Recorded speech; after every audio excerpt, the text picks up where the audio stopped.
But in contrast to that, we want our horses to feel really free and flowing underneath us. We want them to, with their bodies, say yes when we ask them to go forwards. We want to feel that sparkle of energy underneath us. We want to feel that easily accessible acceleration underneath us. And it's such a beautiful feeling when you actually get it. Welcome to the Horsemanship Breakthroughs podcast, a source for riding and training insights with the goal of helping your horse be a happy, light, and willing partner. I'm your host, Amalia Dempsey, a mainstream equestrian rider who discovered natural horsemanship, and now I help riders like you achieve connection and communication, so you can have more fun and fulfillment whilst prioritising partnership with your horse. Want to find out my horse training philosophy? Access the free Connection and Communication mini course at amaliadempsey.com. Now sit back, relax, enjoy the show, and hit the subscribe button so you don't miss any future episodes. Welcome to episode 8 of the Horsemanship Breakthroughs podcast.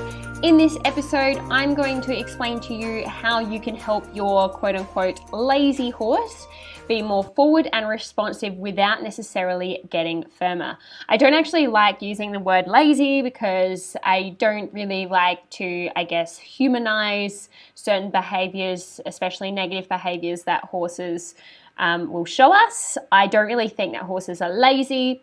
I think that usually there's an underlying reason as to why they are not responding to what we're asking them to do. And that's what I want to help you unpack and discover in today's episode. But before we do that, I just want to let you know that if you're listening to this in February of 2021, my Horsemanship Fundamentals Academy is open for enrollment currently. So if you're the sort of person who feels a little bit stuck in your horsemanship journey, you really want to have a good connection, a good bond, you want a willing partner, but you're not really sure where to start, you're not really sure exactly what to do. Maybe your horse is a bit pushy, a bit dull, a bit kind of walks all over you, or maybe they're really anxious, worried, seemingly explodes out of nowhere, and you're really wanting guidance, you're wanting help, and you're wanting a framework to go by in order to help to develop that bond that you've always wanted with your horse. I think deep down in all of us is that little girl who just really wants to love their horse and have their horse love them back, and to have this kind of two-way relationship where you can communicate with each other and ultimately just have more fun and fulfillment together, where there's no conflict and you just feel like you're in harmony together and it's happy, happy days. So if you're interested in Horsemanship Fundamentals Academy, you can head to my website to find out more details about that. And you can always message me, contact me on Instagram at Amalia_horses if you have absolutely any questions at all. We start next week on the 1st of March. So please make sure you enroll in that if it interests you. And hopefully I see you inside the academy. Okay, let's get back to the episode. So we're talking about horses that are not motivated to go forwards today and how we can help them find that forwards. I know what it feels like when your horse doesn't want to move forwards. I've been there, and honestly, it's something that I still touch on from time to time because it is really one of those fundamental things, one of those basic things that we need to be able to ask our horse to do. And, when they're not going forwards, it can feel really kind of yuck and sticky. It can feel almost like backwards and almost like the horse could potentially be dangerous, because if they're not going to go forwards, sometimes they can go up and start rearing, and that can put yourself in a bit of a dangerous situation as well. It can feel like you're putting your foot down on the accelerator, but the car, or the horse in this case, is just simply not going forwards. It's a really stuck feeling. But in contrast to that, we want our horses to feel really free and flowing underneath us. We want them to, with their bodies, say yes when we ask them to go forwards. We want to feel that sparkle of energy underneath us. We want to feel that easily accessible acceleration underneath us. And it's such a beautiful feeling when you actually get it. And in traditional training, often people, instructors and peers and that sort of thing, they will tell us to, put the spurs on, use the whip harder, buy bigger spurs, just put your leg on more. Just make him go, growl at him, push him forwards. And to be honest, this actually does work for some horses, but is it really how you want to be with your horse? And does that horse actually feel good about going forwards when you ask them in that way? And unfortunately, a lot of horses are kind of forced into this submission of going forwards, and they don't really feel good about it. You're not really in harmony with your horse if you're having to force them to do it. It's kind of like if you were dancing with someone that doesn't really want to dance with you. I mean, it has a very different feeling, and it probably looks a lot different to two people that absolutely want to dance together.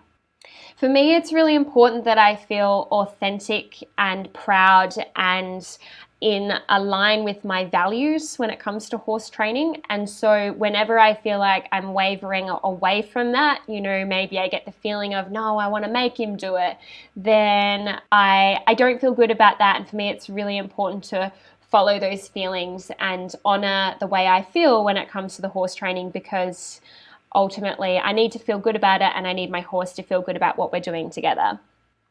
And look, guys, I'm not perfect. In the past, I've used spurs and whips, and I still use whips to this day, but in a very different way. But in the past, I've used spurs and whips and things in a way that I'm not necessarily proud of. And it wasn't really my fault. I didn't know any better. I was told to do that by highly regarded instructors. Everyone else was doing it that way. And honestly, if I knew a better way, I would have done that. And so when you know better, you do better. And this episode will help you to open up your mind and think outside the box when it comes to helping your horse find more forwards. The thing is, every horse is an individual, and there are literally thousands of ways to help a horse be more forward thinking.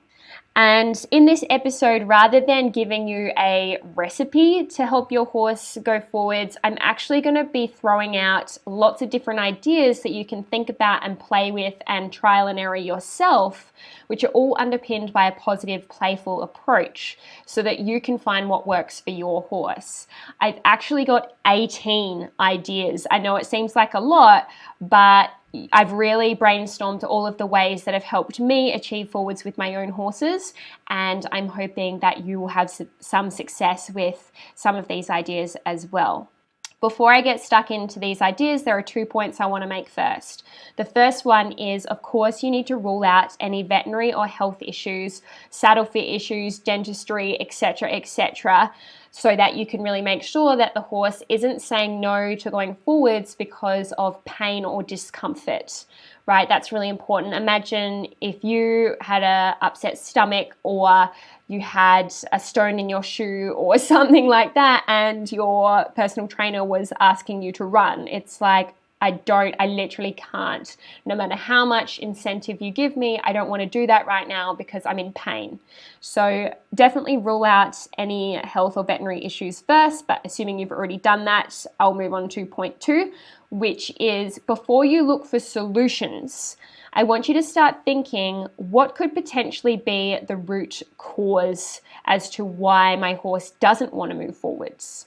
Okay, so there are a few reasons why a horse wouldn't want to move forwards, and it's important to start here because if you can understand the why, then you can kind of tailor your solution to meet that why.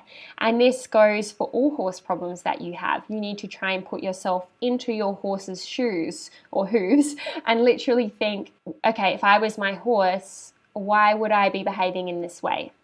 And like we've discussed, it can be a health issue. It can be a motivational issue. So, what's in it for them? Literally, why would they want to move forwards if you keep them going for half an hour and there's nothing in it for them? There's no reward, there's no release, maybe it's uncomfortable, maybe your riding isn't up to scratch, and so they literally don't think it's beneficial for them to be moving forwards. Maybe they're confused, so they don't actually understand what it is that you're asking and you need to break it down more for them. Perhaps they are scared or anxious, and some horses will show us a freeze response rather than a flight response when they're scared or anxious. So they literally don't want to move forwards because they're that terrified, they're that worried. And this is especially the case when your horse is in a situation where they're afraid of something. That's not a good time to be working on the forwards button, usually, because the horse needs to deal with their anxiety and help find relaxation before you can go working on something like a forward response. I have found with my own personal horses, mostly it's due to, if I'm struggling with forwards, it's due to motivation or confusion. Sometimes tension if I'm in a new environment, but usually it's motivation and confusion. I wonder what it is for your horse. Anyway, let's jump into these ideas that I have around helping your horse find more forwards.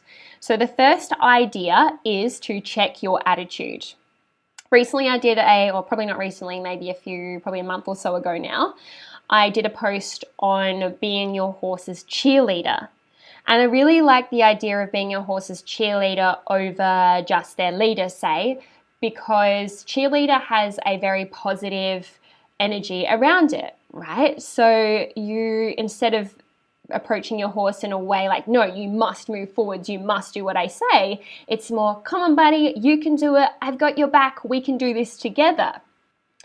And when you're working on forwards, you don't want to get angry, mean, frustrated, or mad, because your horse is not going to feel positive about moving forwards if that's the way you're being when you're working on forwards.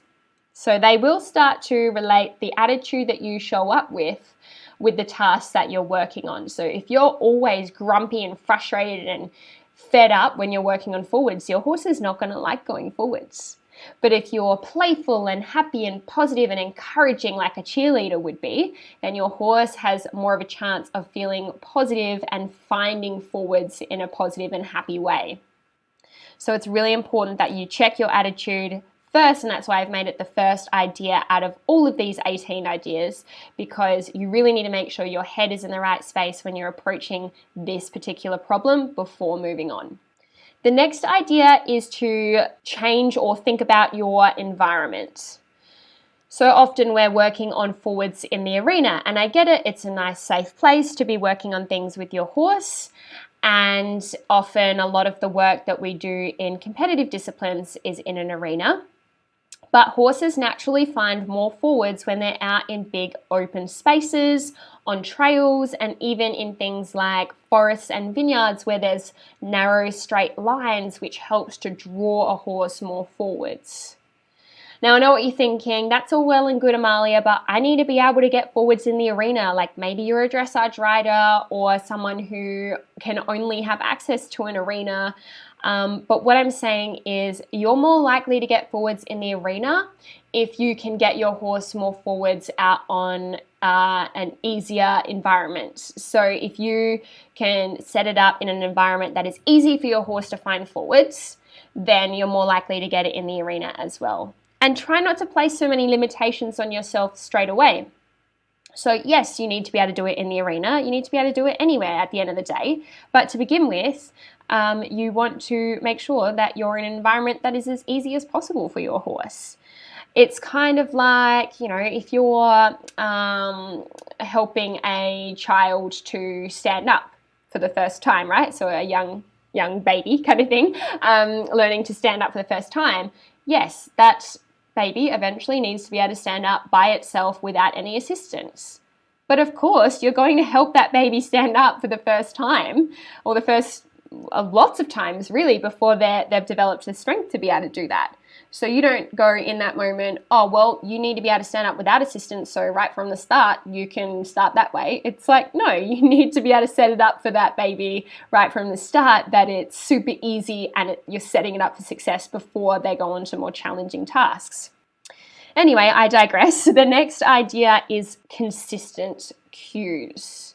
Now, this really goes without saying, but a lot of people don't really know exactly what they're doing when they're asking their horse to go forwards.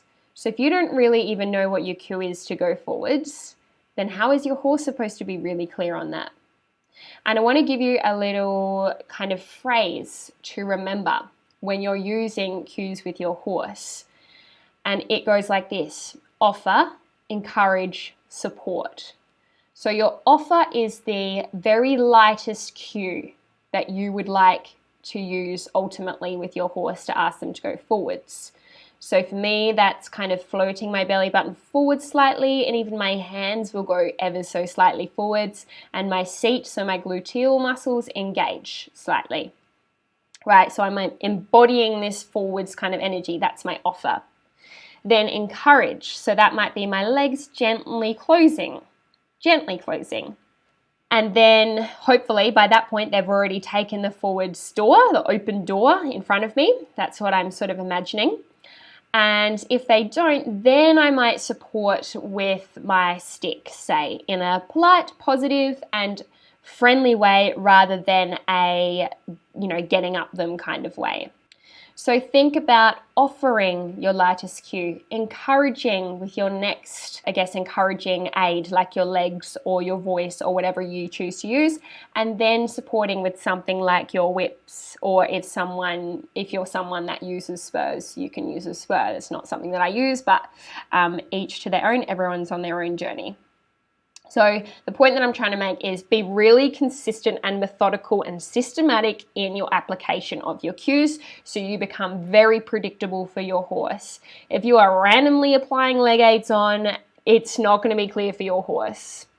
Which brings me to the next idea, which is break it down. So yes, you need consistent clues, but you also, if something's not working at, say, the trot or canter, go back to the walk, go back to the previous gait, even go back to the halt and check your basic response to your go aid or your go cue from the halt. Because I bet you it's probably not as good as it can be from the halt if you're struggling at the next gait, the walk or the trot or the canter.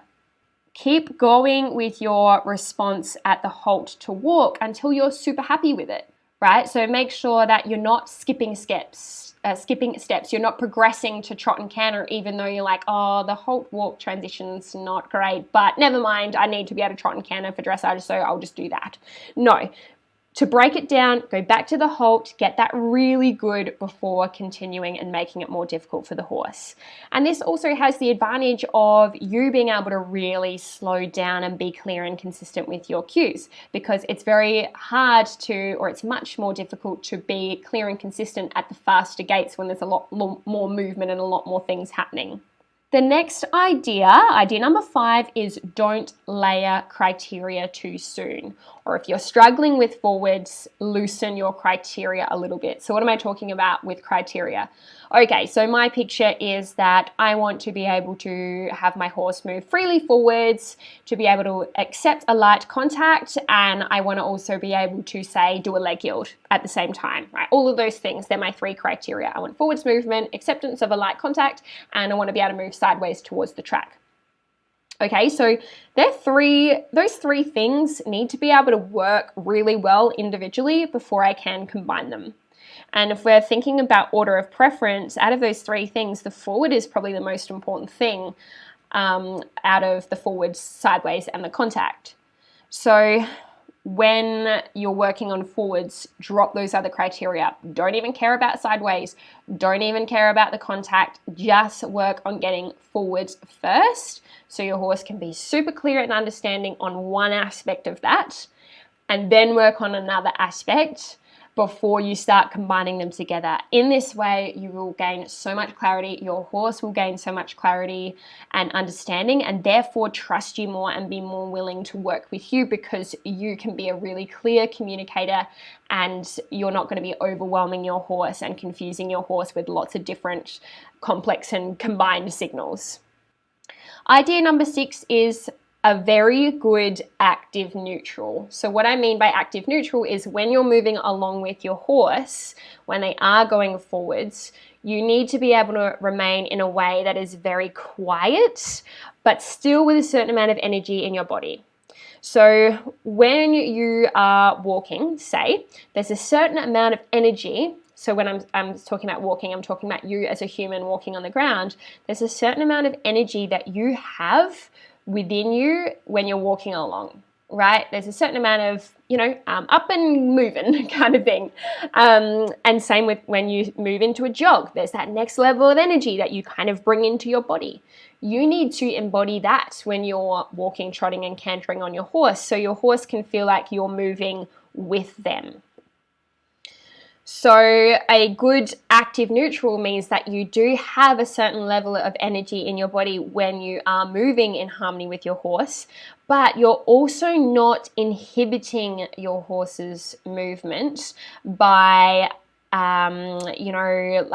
putting more leg on or holding the reins back. So you need to be really quiet, but still have a certain amount of energy in your body. I hope that makes sense. So you're really still, you're moving in harmony with your horse, but you have this trotting or cantering or whatever gait it is you're choosing to work on, that kind of energy inside of you. You're going with your horse. So it's really important that you have a good active neutral, so your horse knows that yes, this is exactly what you're after.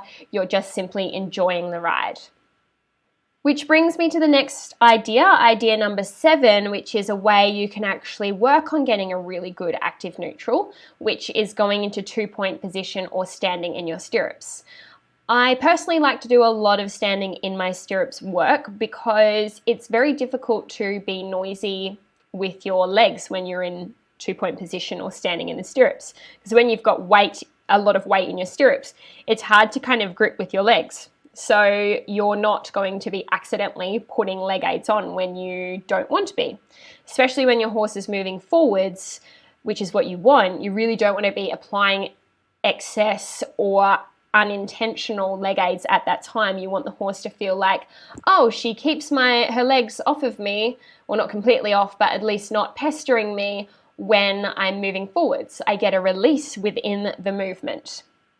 So getting up into 2-point position, standing in your stirrups, is a really nice way of helping your legs be really quiet when you're riding. And I know you can't ride standing in your stirrups all the time, but if you can get really good at walking, trotting, and cantering in a 2-point position, standing in your stirrups, it's going to do wonders for your lower leg position and your position in general, but also your horse will start to feel a release within the movement when they are moving forwards. Idea number 8 is to do nothing. Okay, let me explain this one. So when you finally get that forwards response that you're after with your horse, see if you can, let's say you're in the arena and you're going around the outside, see if you can do nothing when your horse is going forwards. Us humans want to do things all the time. We're very handsy, we want to correct things, we want to micromanage, we want to put our legs on, we want to keep asking our horse to do different things. But if you're working on forwards, I'd like to encourage you to go around the arena with your horse moving and see if you can literally do nothing, make no corrections for that whole lap. You'd be surprised how much you actually want to interfere with your horse. And really, we want to show our horses that when they're moving freely forwards, that it's a nice place to be, that we're going to leave them alone. We're going to reward them for putting in that effort. And it's really important that when you do find that forwards, you don't ask your horse to keep going and going and going and going and keep drilling your horse when they do find the forwards. Because otherwise you're saying, hey horse, I want you to go forwards. Oh great, now that you're forwards, let's keep trotting for 10, 15, 20 minutes. It's like if you're struggling to get forwards, you need to release after a short distance of going forwards and gradually build from there. Because you need to show that your horse that you're not going to take advantage of their offer. So if they're offering that forwards movement, you're not going to just go, awesome, I'll take, and then at the end of it they're thinking, why did I even offer to go forwards? Because she just made it really difficult for me. Idea number 9 is to change the task. The type of task that you're working on when it comes to helping your horse find more forwards is really important, because in general, when you're riding on circles, it's not super motivating for a horse to want to move out faster and more forwards, because, they're just going around in circles. There's not really a purpose to that. Whereas straight lines seem to give a horse more of a purpose for moving out more forwards. So instead of riding around and around and around in a circle, what you could do is stand in one corner and rest there for a little bit. So you're allowing the horse just to relax, which sounds like is what they want to do. And then you'll ask for the forwards, get the forwards response, and you'll head to the other end of the arena and you'll rest in the other corner. So you're showing the horse, you're almost playing a little bit of a game. You're saying, okay, well, we're going to move really out forwards and responsive along the long side, and then we're going to rest for a little while. And maybe you rest for longer than the time it was that you were moving out forwards. So then your horse is thinking, yes, get me to that other corner because I get to relax. And then you can build from that and maybe skip a corner and relax in the next corner, and so on. So you can kind of set the task up as a bit of a game to develop that forwards, utilizing straight lines because horses tend to get faster on a straight line. And I will make a note there, fast doesn't necessarily mean forwards. Forwards is actually more about the responsiveness. It's more about the willingness to respond. It's more about their response to what we're asking. So yes, often we talk about forwards with a horse that doesn't want to move out faster, but really what we're talking about is that willingness to move forwards. Other tasks like jumping or more exciting things like games, mounted games, novelties can help a horse be more motivated to move forwards as well. So you might think about adding in more tasks like that rather than drilling your horse doing circles and difficult dressage type movements in the arena. And you're probably thinking once again, well, Amalia, I need to be able to do those dressage movements, like I want to be a dressage rider or whatever your goal might be. But if your horse is telling you that they are struggling to move forwards, they're not wanting to move forwards, then maybe you need to start rethinking your criteria around what your work schedule for your horse, like quote unquote work, your sessions with your horse looks like, because they're probably telling you they need more variety, they need more fun, they need to enjoy what they're doing a little bit more. You can pepper in some dressage stuff when you're changing the variety of their routine. You know, I do a bit of leg yield out on the trail. I will do a paddock ride and do shoulder in along the fence line. So just because you're not in an arena doesn't mean you can't practice dressage things. Idea number 10. Ask yourself, what is the responsiveness like in other yields or other requests? So often if your response to forwards, so going from halt to walk, walk to trot, trot to canter, is not very good, then most likely your cues and responsiveness to other yields is not very good. So things like asking your horse to go backwards, asking your horse to go sideways, or moving the hindquarters left and right, or moving the front legs left and right. And in my Horsemanship Fundamentals Academy, I go over how to do each of these things, both on the ground and in the saddle, which is really helpful because, side note, basically everything you want to do with your horse is a combination of those things. So yeah, if you want to find out more about that, head to my website, amaliadempsey.com, and click on the Academy link. But anyway, so if you're wanting to get a more forward horse, think about where this kind of lack of responsiveness is showing up in other areas and how you can address that, which kind of brings me to the next idea, number 11, which is where else is this showing up? So if we're talking about forwards being a responsiveness, a willingness, where else is that lack of willingness showing up? So it might be that when you're doing groundwork, when you're circling your horse around you, they don't really want to move out freely forwards. So helping your horse find forwards, especially on the ground before you're even on the back, is an easier way for the horse to find forwards because they're not having to deal with the weight of a rider on their back. And often you can be much more clear about your cues because you're not accidentally gripping with your legs or, asking firmly with your legs when you're not meaning to. So you can usually be a lot more clear on the ground about asking your horse to go more forwards, which in turn can help you when you are riding. Idea number 12 is voice aids. So, which kind of links to the previous idea in that when you are training forwards on the ground, you can use a voice aid for certain movements. Now, I actually don't really use voice aids religiously or super consistently, but I do use my voice to help embody the right energy that I am after. So, if my horse is not really responding in exactly the same way, I might say, come on, or you can do it, so they can feel that positive energy from me. But I know that some people will use clicks and smooches and even words like trot and canter to help their horse find the forwards on the ground, and then they can apply those voice aids when they're under saddle as well. I probably do use that more than I know that I use it. I think definitely for canter, I say hup. So my horse has a very clear difference between when I just want them to move out. Actually, I do. I tell a lie.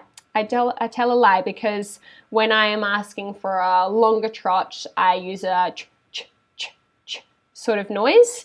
And when I ask for canter, I will use a hup noise. But yeah, I think the reasoning more so for me is to help embody that energy, and the horses would definitely make an association between those voices and what it is they're actually being asked to do.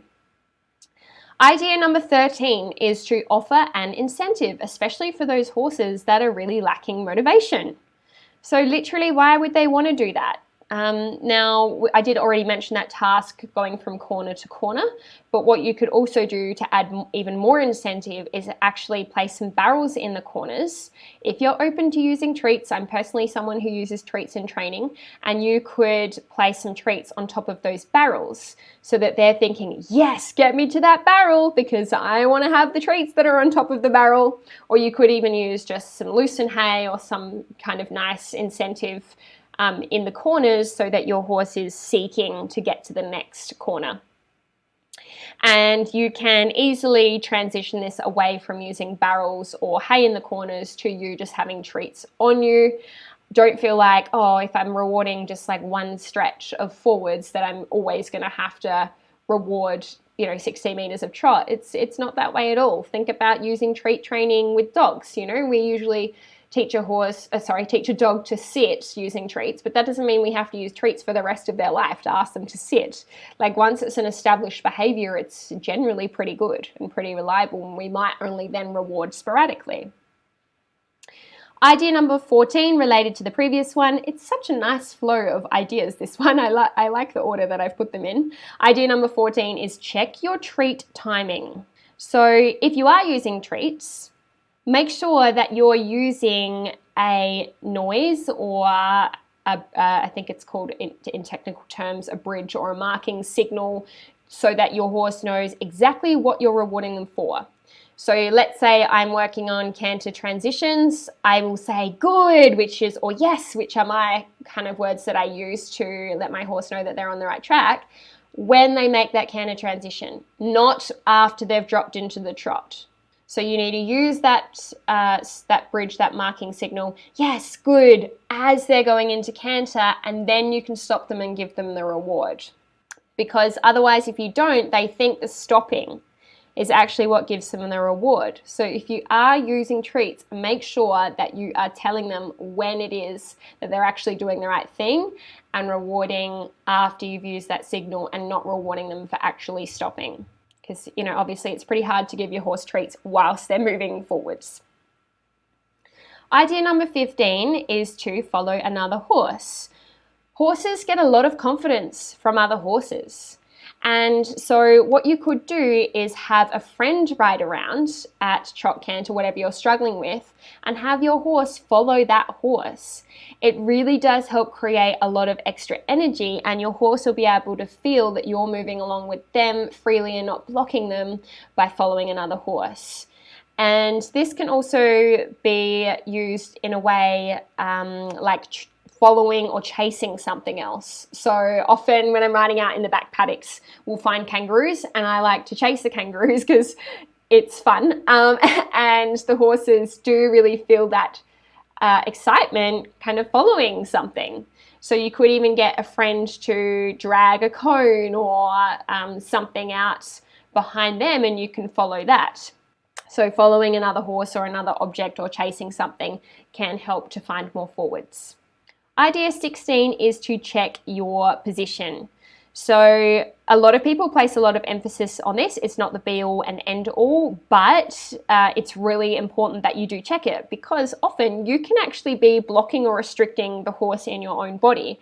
If you're holding brace or tension, you might be asking your horse to go forwards. You think you're asking your horse to go forwards, but your body's actually saying something very different. So you really want to be thinking of offering a lightness when you go forwards, rather than pushing down and driving your seat down into their back, which could be really uncomfortable and of course would not be a pleasant experience for the horse learning to find forwards. So make sure you're not sitting heavy, you're not behind the movement, you're not grinding or pushing or wiping that saddle, but you're offering a lightness in your body as you come forwards, almost as if you're just starting to hover above their back slightly. I know that's helped me a lot to help my horses lift their backs up and go forwards into the movement that I'm asking for. Another good idea around your position is to video yourself. So I use a Pivo or a Pixum to film myself because I don't always have someone there to film me. And I actually did a podcast episode comparing those two devices to video yourself. So you're interested in that. If you're interested in that, go back and listen to that episode. So yeah, videoing yourself is a really good idea to literally coach yourself and have a look at your own position and have a look and go, okay, well, my horse is struggling with forwards. Does it look like I'm actually asking for forwards there? Does it look like I'm making it easy for my horse to find forwards? And if not, what is it about your position that you could change? Idea number 17 is to offer your horse variety. Sometimes horses can get bored in the arena especially. They don't like being drilled. They don't like doing the same task over and over and over and over without an outcome or an end result in mind. Think about if you had a personal trainer and every single session they had you doing the exact same circuit every single damn time. You would get pretty bored and you probably would start to look for other trainers, to be honest. And team that with a frustrated, mean, mad energy, and you're definitely sacking that personal trainer, right? Not that I think a horse-human relationship is like a personal trainer and client relationship at all, but for some reason they're coming up as examples today. So really think about offering your horse some variety in their training. You know, maybe only go in the arena twice a week, and the other days you're at the forest or in the paddock or spending undemanding time with them or doing tricks, or just providing your horse that little bit more variety so that when you do work on the forwards, they're more likely and more willing to offer it to you. Okay guys, actually there are 19 ideas in total. I stuffed up my numbering, but that's all good because there's more ideas for you. Now this next idea number 18 might seem a little bit woo-woo to you guys, but I want you to consider it anyway. It is, where am I not going forwards? So quite often I find that horses are our mirror. Right, so often they reflect what we are struggling with in our own lives. So I actually want you to think for yourself, where am I not going forwards in my life? Where am I not wanting to put in the effort? Where am I not finding that energy and that sparkle and that joy and that like forwards momentum in my life? Because maybe your horse is mirroring that and you actually need to do the work on yourself in that area, so that you're not showing up with this kind of invisible block when you approach your horse. I know this might seem a little bit woo-woo, guys, but I know that in myself, I have found that when I am struggling with something self-development wise, it's somehow reflected in my horsemanship. So don't knock it before you try it. And idea number 19 is get some help, right? Sometimes we just need a helping hand, whether that be someone on the ground, whether that be another rider that hops on your horse for you and see if it is something to do with you. But I really want to say this with a disclaimer. Make sure you're really careful about who you select to help you, because you don't want to get someone who's going to be abusive towards your horse, that's going to just say, just get the longer spurs out. So you want to make sure this person is in complete congruence with what you're about in your horse training. So make sure you kind of screen people before you get them out. Or maybe you just need to do some more research and seeking yourself online or in books or in courses to make sure you've got the adequate skills to help. your horse find more forwards. So I hope these 19 ideas have helped you think a little bit more outside the box to help your horse find more forwards in a really positive way. So in summary, first of all, of course, make sure that it's not a health-related or veterinary problem. Think about the root cause of the issue, whether it's motivation, confusion, anxiety, etc. Really put yourself in your horse's shoes to find out, why would it be that they're not wanting to go forwards? And then make sure you're thinking outside the box with these 19 ideas as a guiding place so that you can think about how you can make it easier for your horse to set things up for success so your horse can really find forwards and feel really good about it. And remember, if you're wanting to learn more from me, please join me inside my Horsemanship Fundamentals Academy starting on the 1st of March 2021. Or if you're listening to this at a later date, please head over to my website and join the waitlist if it's not currently open for enrollment. There will be multiple rounds of this before I offer it ongoing. So really hope to see you inside of that. But otherwise, I will catch you in the next podcast. Thanks for listening to the Horsemanship Breakthroughs podcast. Make sure you hit subscribe so you get notified every time a new episode is released. And if you've learned even just one small thing from today's show, I would really appreciate if you could leave a rating and review on Apple Podcasts. If you have any questions from today's show, suggestions for future episodes, or just want to reach out and say hi, I would love to connect with you on Instagram at Amalia_horses. Remember to also register for my free connection and communication mini course at amaliadempsey.com.